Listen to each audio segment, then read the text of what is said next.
Selamat datang di channel Nasehat Perubahan. Silakan subscribe, share dan tinggalkan komentar di video ini. Berikut bahaya dan akibat dari perbuatan dosa.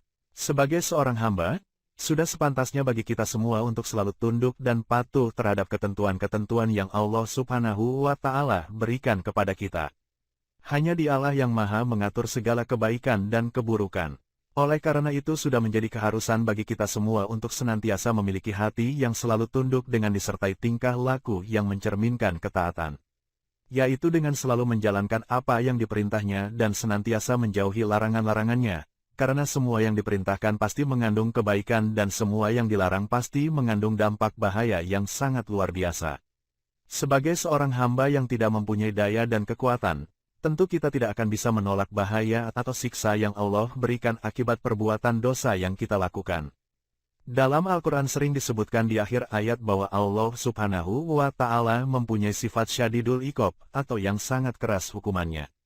Maka, sama sekali tidak ada dosa yang ringan bagi kita, karena kita tidak akan pernah bisa menolak bahaya atau siksa yang disebabkan karena dosa. Agar terhindar dan tidak mempunyai niat atau keinginan untuk melakukan dosa, Imam Al-Ghazali menganjurkan kepada kita semua untuk selalu ingat bahwa bahaya yang ditimbulkan oleh perbuatan dosa itu sangat-sangat besar. Perbuatan dosa tidak akan merugikan Allah, tapi bahaya dosa ini akan kembali kepada pelakunya sendiri. Dalam hadits qudsi disebutkan, yang artinya, "Wahai hamba-hambaku, kalau seandainya orang-orang pertama di antara kalian dan orang-orang terakhir baik manusia atau jin semua berada pada satu hati yang paling bertakwa di antara kalian, tidaklah hal itu menambah atas kekuasaanku sedikitpun.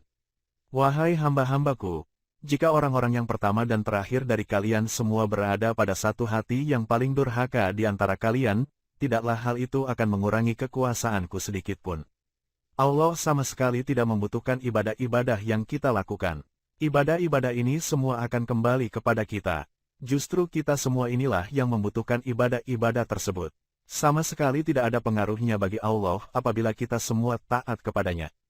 Begitu pula dengan perbuatan dosa, tidak ada sama sekali pengaruhnya terhadap kekuasaan Allah jika seandainya semua makhluk Allah ini durhaka kepadanya. Allah Subhanahu wa Ta'ala tetap berkuasa bagaimanapun keadaan kita karena kekuasaan Allah itu tidak ada batasnya. Adapun manfaat dari ibadah yang kita lakukan dan bahaya akibat perbuatan dosa, semua akan kembali kepada kita. Seandainya kamu sekalian berbuat kebaikan, maka semua akan kembali kepadamu, dan seandainya kamu sekalian berbuat keburukan, maka akan kembali kepadamu pula. Qs Al-Isra 7. Manfaat dari ketaatan dan bahaya dari kedurhakaan akan kembali kepada kita semua. Barang siapa yang rajin melakukan ketaatan dan perbuatan yang baik, maka akan mendapat keberuntungan, dan barang siapa yang senang melakukan perbuatan dosa, maka kecelakaanlah yang akan menimpanya. Oleh karena itu, kita haruslah berusaha untuk senantiasa menjauhi perkara dosa, karena perbuatan dosa mempunyai bahaya yang luar biasa. Bahaya paling besar dari perbuatan dosa adalah siksa kubur dan siksa neraka.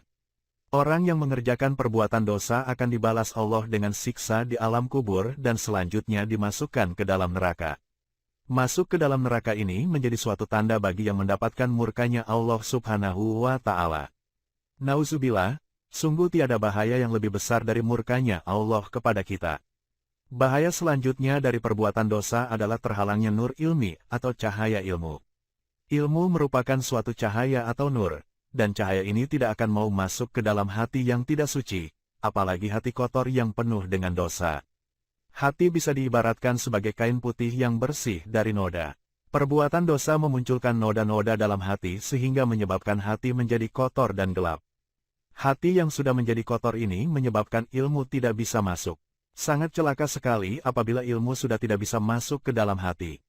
Segala nasihat-nasihat tidak akan diperhatikan dan lama-kelamaan hati akan menjadi berkarat sehingga tidak bisa merasakan manisnya iman.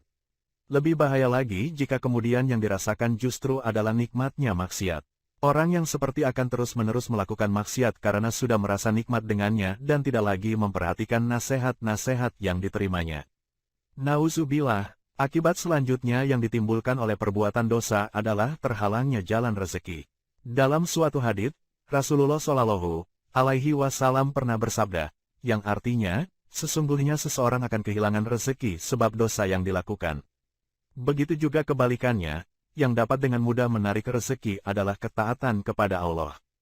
Dalam surat At-Talaq disebutkan bahwa barang siapa yang bertakwa kepada Allah, maka Allah akan mengadakan jalan keluar baginya, dan akan menganugerahkan rezeki dari jalan yang tidak disangka-sangka. Dalam Al-Quran juga disebutkan bahwa perbuatan dosa ini menimbulkan turunnya musibah dan bala. Firman Allah Subhanahu wa Ta'ala dalam surat Al-Ankabut ayat 40, maka masing-masing mereka itu kami siksa disebabkan dosanya, maka di antara mereka ada yang kami timpakan kepadanya hujan batu kerikil, dan di antara mereka ada yang ditimpa suara keras yang mengguntur, dan di antara mereka ada yang kami benamkan ke dalam bumi, dan di antara mereka ada yang kami tenggelamkan, dan Allah sekali-kali tidak hendak menganiaya mereka, akan tetapi merekalah yang menganiaya diri mereka sendiri. Sesungguhnya perbuatan dosa yang kita lakukan akan berakibat keburukan dan terhalangnya kebaikan-kebaikan yang akan datang. Sekecil apapun perbuatan dosa pasti ada perhitungannya.